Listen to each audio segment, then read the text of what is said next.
habibi rabbil alamin imamil muttaqin sayyidina wa nabiyina Muhammadin sallallahu alaihi wa ala alihi wasallam tasliman katsiran amma ba'du.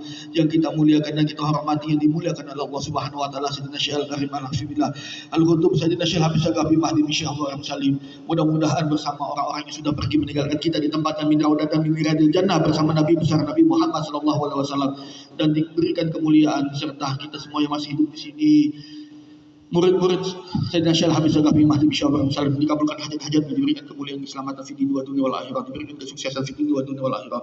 Ummul Mahbubah Hajjah Dr. Umi Wahidah binti Haji Abdul Rahman serta Ahlul Bait Sayyidina Syekh Hafiz Al-Karim Mahdi Salim, Wabil Huzur Habib Hasan Hayatullah Habib Abdul Qadir Habib Allah Habib Idrus Habib Reza Habib Faris wa kulul Ahlul Bait, diberikan iftan jamilan wasi'an thayyiban wal barakah, rizqan halal wasi'an wal barakah bi barakati sihatan wa salamatan fid dunya wa dunya wal akhirah. Amin amin rabbal alamin.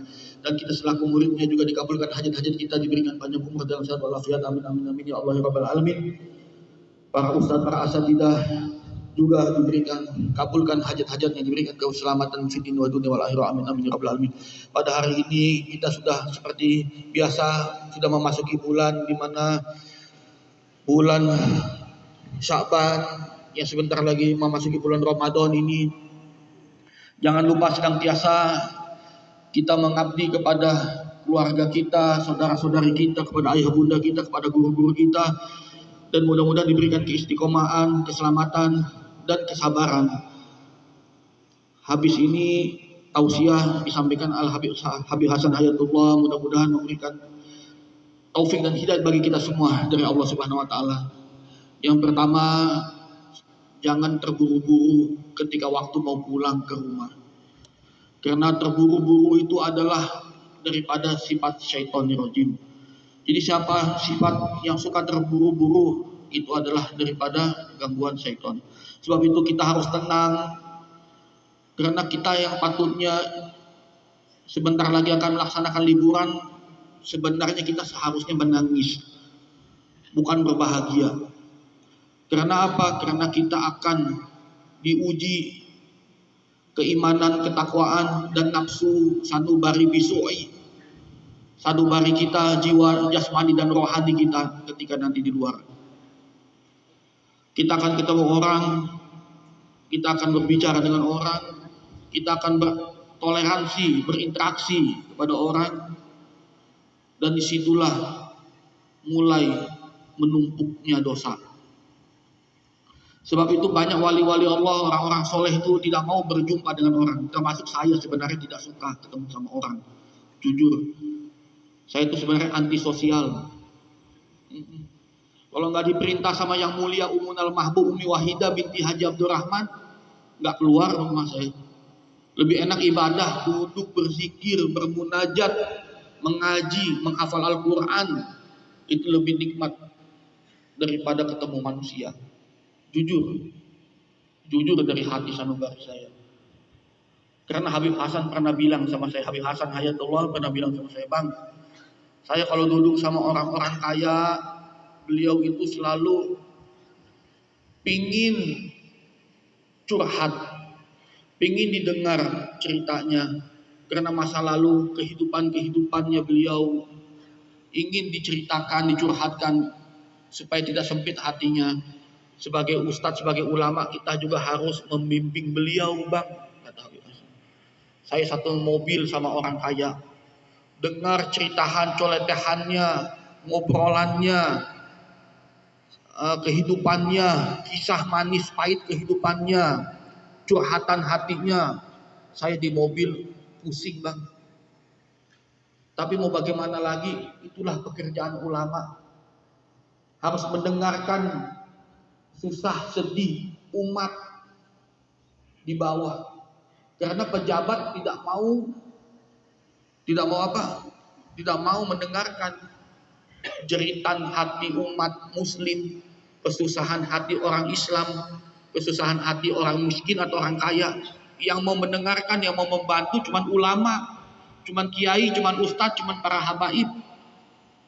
Betul, coba kamu punya keluhan, kamu punya sedih, kamu punya susah, kamu punya masalah, kamu punya dosa, kamu ceritakan kepada pejabat, kepada orang kaya, kepada keluarga kamu, kepada saudara-saudari kamu. Pasti mereka akan bilang apa? kasihan. Ujung-ujungnya kasihan deh loh. Beda dengan ulama sama kiai, memberikan jalan keluar. Tidak apa-apa, sabar. Insya Allah itu sebagai cobaan dari Allah, itu sebagai penilaian dari Allah, itu sebagai tantangan, ujian kesetiaan dari Allah. Pasti kalau ulama itu menyejukkan, menenangkan, menceriakan, menyenangkan. Sebab itu ulama itu adalah penyujuk bagi umat. Makanya umat manusia itu banyak yang gila, banyak yang goblok, banyak yang bodoh. Itu karena apa? Karena jauh dari ulama. Hidupnya panas, gelisah. Beli kasur 200 juta. Orang kaya itu kasurnya 200 juta. Kalau ente tidurnya masih di dipan, miskin papa ke dana. Kalau tidur masih di lantai, di keramik, di ubin, di tanah. Orang kaya itu tidur kasurnya mesti 200 juta, 100 juta, ada yang 500 juta. Supaya tidurnya nyenyak, tidurnya tenang. Karena gelisah hidupnya. Selesai bangun tidur, bisa tidur tidak? Tidak, masih kepikiran. Susah manis pahitnya. Masalah hidupnya. Sanuk, paut, carut, kemarut. Tapi kalau ketemu ulama, coba tenang hidup kita. Makan bareng mereka sama ustadz, kiai, ulama, sama habaib. Makan bareng aja, makan udah tenang, sudah senang hidup kita. Udah bahagia. Kumpul sama orang soleh. Bener. Apakah kasur yang nikmat itu bisa memberikan tidur yang nikmat juga? Makanya itu, ketenangan itu yang diberikan oleh Allah Subhanahu wa taala. Jangan engkau jauh dari Allah. Sesungguhnya manusia itu yang lari, yang jauh dari Allah. Allah tidak pernah meninggalkan manusia. Sesungguhnya manusia yang meninggalkan Allah. Gitu, makanya kalau kita pulang itu sedih, nangis, ya Allah, jauh kita dari Allah, jauh. Karena kalau sudah di rumah kita harus mengabdi sama bapak ibu kita. Waktu sholat yang tadinya 5 waktu, tepat waktu kita, akhirnya sekarang harus membantu kedua orang tua kita. Tapi gak apa-apa. Yang penting jangan sampai meninggalkan sholat. Nanti kalau sudah di rumah, ngepel, cuci baju, cuci pakaian orang tua, keluarga. Jangan makan tidur, habisin beras doang. Harus bantu orang tua. Mengabdi. Waktu di pondok, mengabdi kepada Allah. Dengan apa? Mengaji.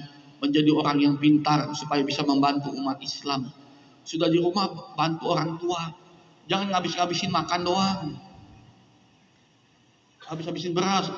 Terus kalau sudah di pondok ini misalnya, ini kan sebentar lagi kita pulang. Jangan pengen pulang. Jangan. Itu semua setan. Kita akan ditinggalkan sama siapa? Sama diri kita sendiri, meninggalkan Allah. Makanya jangan sampai kita senang mau liburan. Ya, ada satu cerita anak kecil ini tidak normal lah daripada anak kecil pada umumnya. Ketika dia mau pergi jalan-jalan, dia senang, anak itu ketawa ketiwi, senang. Pas pulang nangis. Pulang dari liburan nangis, sedih. Karena kenikmatan itu, kebahagiaan itu hanya sebentar. Kebahagiaan yang lama, kenikmatan yang lama adalah ketika kita dekat dengan Allah Subhanahu wa taala. Kita tidak akan susah, tidak akan sedih. Karena Allah yang menjamin hidup dan mati kita. Sebab itu orang-orang yang kaya, yang uangnya sudah menumpuk-numpuk, itu takut mati. Karena apa? Karena masih banyak mereka jauh dari Allah Subhanahu wa taala. Makanya mereka harus dekat sama kiai, ulama, bakusan. Begitu pula yang miskin juga. Yang miskin juga harus dekat dengan ulama sama kiai, karena ulama kiai itu adalah penyejuk bagi jiwa sanubari. Makanya orang kaya AC-nya banyak di rumah. Karena apa? Supaya menyejukkan hatinya, jiwanya. Mereka nggak tahan kalau nggak ada AC. Nggak tahan kalau nggak ada kipas. Karena panas. Padahal badannya kurus, kecil, tapi gerah. Karena yang panas itu jiwanya, hatinya. Gelisah itu hati. Makanya harus dekat dengan kiai, ulama, ustadz. Itu penenang. Kalau orang gila datang ke psikologi, ke psikologi. Kalau orang sakit jiwa, stres, ke psikologi. Kalau umat Islam, umat manusia datang ke ustadz, ke ulama, ke habaib, ke para habib, ke ulama. Itu penyejuk, penenang. Ya, itu saja. Habis ini Habib Hasan kasih tausiah.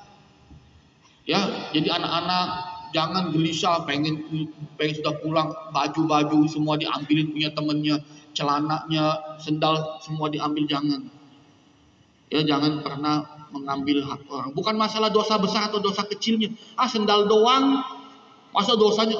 Nah, dosa besarnya itu ketika meremehkan sesuatu yang kecil itu. Banyak tuh yang dosanya besar masuk surga, malah yang dosanya kecil banyak yang masuk neraka.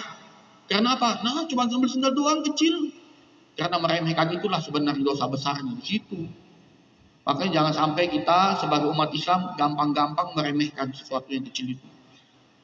Sudah ngambil sendal orang tidak merasa bersalah lagi. Itu kan cuma sendal aja. Kalau koruptor kan ratusan miliar. Itu urusan dia sama negara, sama agama. Itu urusan dia sama Tuhan. Kalau dia meremehkan, ya dia sama juga dosanya, dosa besar seperti yang koruptor juga. Ya, jadi itu saja, jangan pernah meremehkan. Jadi mau pulang tolong jangan maksiat, jangan melakukan dosa. Apalagi anak-anak STM, SMA itu atau SMP itu banyak tawuran. Gak usah ikut-ikutan, jangan ikut-ikutan. Mereka mati biarin. Mungkin mereka merasa kalau dia orang mati masuk surga, biarin. Ya, mungkin mereka merasa surga punya mereka, biarin mati. Bapak ibunya aja gak urus. Ya kan, polisi juga males mau urus, anak gua juga bukan, gua bantu juga gak ada duit. Ngapain gua bela-belain? Makanya orang-orang tawuran itu orang bodoh sebenarnya. Iya, coba deh kalian lihat yang mati-mati di video atau di TV, orang yang mati tawuran terbengkalai mayatnya di pinggir jalan, gak ada bedanya sama ayam yang mati, tidak berharga. Ayam masih berharga, mungkin satu ekor berapa, 35 atau 40 ribu. Ini gak berharga, dijual juga gak bisa, dijual ginjalnya juga udah busuk, ya kan, jurawannya organ tubuhnya juga dijual udah pada busuk, gak bisa dijual. Kasihan ibu bapak yang cuma capek ngelahirin ibunya tuh, ngandung setahun, ya kan 9 bulan. Maka jangan sampai mengecewakan kedua orang tua kita. Apa yang kita mau kerjakan harus ingat kita masih ada orang tua. Kita melakukan perbuatan, ada ibu, masih ada saudara-saudara. Kalau kita lakukan tidak baik, menjadi contoh. Ya, jangan mikirin diri sendiri, jangan egois. Hidup itu gue, is my life gitu loh, jangan. Gue lo nggak usah, jangan begitu. Ketika kita egois akan hidup kita sendiri, orang juga tidak akan mementingkan diri kita, dan kita juga tidak akan dipedulikan oleh orang. Ngerti? Jadi jangan merasa hidup gua ini, gua nggak minta di ini. Jangan merasa kita hidup diri kita sendiri. Kita harus lihat kita punya keluarga, punya saudara, punya saudari, harus saling menyayangi. Ya, itu saja. Wabillahi taufiq wal hidayah. Wassalamualaikum warahmatullahi wabarakatuh. Waalaikumsalam warahmatullahi wabarakatuh. Alhamdulillahirabbil alamin. Jazakallahu khairan katsiran jiddan. Guru kita tercinta Mudirul Ma'had Habib Muhammad Waliullah bin Sayyidina Syekh Al-Kabir Al-Alim Al-Alamah Al-Arifillah Sayyidina Syekh Habib Habib Mahdi Syekh Bahar bin Salim.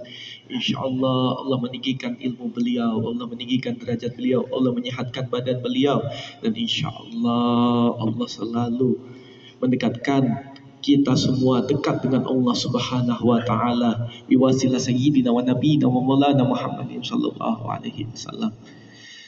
Bismillahirrahmanirrahim. Assalamualaikum warahmatullahi wabarakatuh. Alhamdulillahirabbil alamin wassalatu wassalamu ala sayyidina Muhammadin habibi rabbil alamin imamil muttaqin sayyidil anbiya'i wal mursalin sayyidina wa nabiyina wa maulana Muhammadin sallallahu alaihi wasallam. Kalau Fakir nggak lama karena mohon maaf ada sedikit kerjaan yang belum selesai. Tadi sudah cukup wasilah ilmu yang manfaat dari Habib Muhammad Waliullah untuk kita semua yang hadir pada majelis yang mulia ini. Dulu Al-Fakir pernah disampaikan oleh Habib Habib Mahdi Syekh Bahar bin Salim persis sama seperti yang disampaikan oleh Habib Muhammad Waliullah, yaitu barang siapa yang mengunjungi orang alim, ulama, orang-orang soleh, maka seolah-olah dia mengunjungi baginda Rasulullah SAW. Itu subhanallah luar biasanya. Karena itu dekat dengan ulama sama juga dekat dengan Rasulullah SAW. Dekat dengan para orang-orang soleh, orang-orang yang berbakti kepada Allah seperti kalian-kalian ini, sama juga dekat seperti dekat dengan Rasulullah SAW.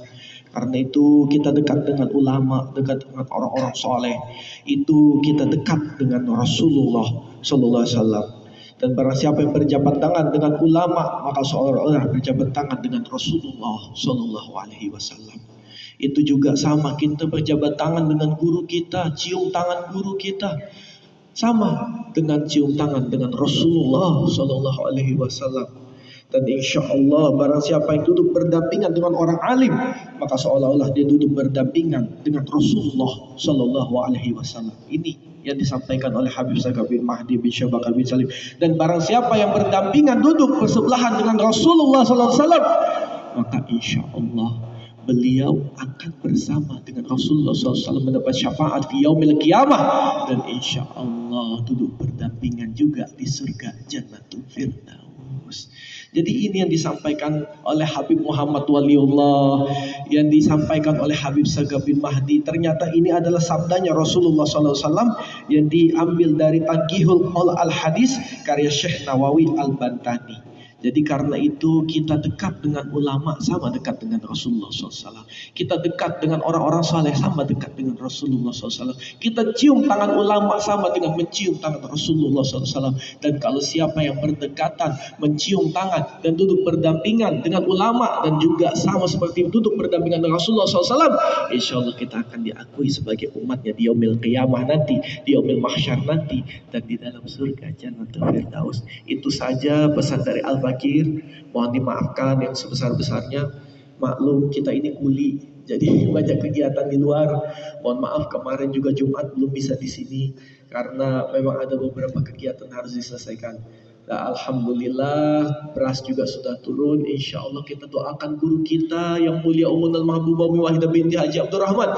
Insya Allah beliau dalam kemudahan mencari rizqan wasi'an thayyiban wal barakah, agar kita bisa selalu mudah beriman, bertakwa, beribadah, dan juga bisa selalu mendapat syafaat dari Rasulullah SAW, karena yang mulia meneruskan torekoh dakwah daripada Rasulullah SAW yang dilanjutkan beliau daripada guru kita tercinta Sayyidina Syekh Al-Kabir Al-Alim Al-Alamah Al-Arif Billah Sayyidina Syekh Habib bin Mahdi bin Syekh Bakar bin Salim, beserta juga Habib Muhammad Waliullah meneruskan perjuangan dakwah Habib Sagaf bin Mahdi bin Syekh Abu Bakar bin Salim. Ini ada cerita sedikit nih, nih. Al-Fakir kemarin sholat Jumat di luar, maafin nggak sholat Jumat di sini. Karena kalau kita sholat Jumat di luar ada amplopnya. Lah bercanda banget. Di sini nggak ada amplopnya, tapi ada gaji bulanan. Berkahnya banyak karena jamaahnya lebih banyak daripada kalau sholat Jumat di luar. Kalau sholat Jumat di luar tuh masjid kecil-kecil aja, tapi alhamdulillah. Karena nggak enak kalau sudah diminta tolong, udah sebulan 2 bulan yang lalu minta tolong, nggak enak kita. Tapi ada kisah lucu. Waktu saya ngimamin di luar, Bib jangan baca surat yang panjang-panjang katanya. Emang kenapa Ustaz? Karena jamaah ini pengen cepet-cepet keluar. Ada requestnya. Jadi jamaah pengen cepet-cepet keluar. Ya sudah, pakai surat yang pendek. Tapi alhamdulillah, kenapa? Karena saya lupa surat Al-A'la sama surat Al-Ghasyiyah. Demi Allah, demi Rasulullah, lupa saya. Ini pun saya sebenarnya tadi mau ngimamin, karena Habib Muhammad kan baru pulang dari rumah sakit. Saya itu udah keringet dingin, aduh, saya belum ingat lagi, belum murojaah lagi, belum hafal lagi. Tapi itulah perintah guru. Perintah guru itu nur, cahaya ala nur. Tiba-tiba ngimamin di sini hafal semua. Nadanya ingat, nadanya Habib Sagaf bin Mahdi. Murotalnya alhamdulillahnya semuanya bagus. Alhamdulillah tahadus bin nikmah. Semuanya karena taufik dan hidayah dari Allah SWT. Itu karena apa? Karena berkah guru. Demi Allah, demi Rasulullah SAW. Lupa saya. Kalau bukan karena Habib Muhammad yang perintah, Habib Muhammad ikhlas, Habib Muhammad ridho, gak hafal saya surat Al-Ghasyiyah sama surat Al-A'la itu. Karena ketika Habib Sagaf bin Mahdi meninggal, orang pertama yang menggantikan sholat Jumat setelah Habib Sagaf bin Mahdi itu Habib Muhammad Waliullah. Bukan saya ini dulu masih kuli, ngangkat-ngangkat beras. Karena Habib Muhammad sering dimimpin Habib Sagaf bin Mahdi, jangan lembek kayak bubur katanya. Kita santri jangan lembek kayak bubur, harus kuat kayak jagung, keras, kuat, dan memberikan banyak manfaat untuk orang banyak, ya. Jadi itu makanya kita hormati Habib Muhammad, kita sayangin Habib Muhammad. Kalau saya bukan, saya murid di sini. Ustadz-ustadz, para asatid, iya. Ada cerita lagi nih satu. Ada orang, dia ini, mohon maaf saya sembunyi namanya, gak enak saya. Ceritanya gak bagus sama Habib Muhammad. Habib Muhammad, oh begini, Habib Muhammad begini. Saya bilang gak boleh. Para salafus soleh menyampaikan daging ulama itu beracun. Jangan sekali-sekali kita menggunjing orang lain. Sama juga dengan seperti kita mau makan bangkainya orang lain. Apakah kamu mau memakan hal yang menjijikan seperti itu? Kan kita nggak mau, nggak apa-apa. Kita beritahu baik-baik, kita kasih tahu baik-baik. Iya, malah bicara begini, mau gini-gini.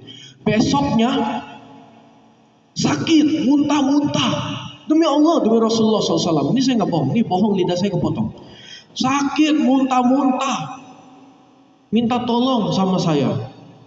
Akhirnya bawa ke rumah sakit. Dibawa ke rumah sakit, giginya dicabut, giginya busuk langsung. Iya, bener. Makanya kita jangan main-main sama Habib Muhammad. Demi Allah, saya bohong kesambar petir nih siang bohong, siang bolong. Ini saya. Jadi seperti itu ya saudaraku, sayang sama Habib Muhammad, sayang sama guru-guru kita di pondok, sayang dengan orang-orang soleh, sayang dengan para mubalik-mubalik, sama juga yang lebih tua, karena bukan umatnya Rasulullah SAW tidak menyayangi yang lebih tua, dan yang lebih tua tidak menyayangi yang lebih shagir, yang lebih kecil, seperti itu. Jadi sabdanya Rasulullah ini jangan cuma dihafalin, tapi harus dijadikan dalam kehidupan dan juga inti-inti sari dalam hidup kita, gitu ya. Jadi itu saja cukup, sekian dari Al-Fakir, mohon dimaafkan. Gak bisa Habib Muhammad ini saya itu pegang mic ini. Habib Muhammad mau intervensi katanya, mau konfrontasi, gak usah, jangan. Karena Habib Muhammad ini orangnya tawadu. Karena penyakitnya orang alim itu merasa paling benar, dan Habib Muhammad ini sudah menghilangkan penyakit itu. Jadi karena semuanya milik Allah. Jadi ini nasihat-nasihat dalam hidup yang kita nggak pernah bisa lihat, harus benar-benar kita pelajari dalam dengan lewat melihat akhlak-akhlak guru-guru kita. Ya, begitu ya anak-anakku tercinta sekalian. Pulang juga jangan aneh-aneh, jangan macam-macam. Balik lagi sendiri, karena kalian adalah didikan orang-orang hebat, orang-orang besar. Kalian akan menjadi orang-orang besar kelak nanti kalau kalian sudah lulus dari pondok pesantren Al-Asyriah Nurul Iman. Iya. Saya aja bingung itu sama si Ridwan Batak itu. Iya, kalau ngomong keras ini itu dan lain sebagainya, tapi bisnisnya lancar. Iya, udah punya rumah, mau beli mobil lagi, masya Allah. Wan. Antum nih belajar di mana? Saya dari Sigor sampai Staini, ijazah saya semua Nurul Iman. Itu yang beliau sampaikan tuh, Satri Ridwan Soleh Batak tuh. Iya, terus dia taat sama guru, disuruh jualan dia. Orang gak mau beli dipaksa. Iya, sampai saya aja malu di samping tuh. Waduh, udah lawan anak aja yang beliwan biar gak malu. Emang begitu, Bib, mental katanya, betul. Mental, saya sayang sama guru. Ini kan buat bantu-bantu beli berasnya pesantren, katanya beliau. Jadi akhirnya setelah lulus diberi keberkahan oleh Allah Subhanahu Wa Taala. Tapi kalau sudah diberi keberkahan, jangan sombong. Karena hidup itu naik, kalau kita bisa menahan nafsu kita, Allah akan tingkatkan. Tapi kalau kita tidak bisa menahan hawa nafsu kita, Allah turunkan.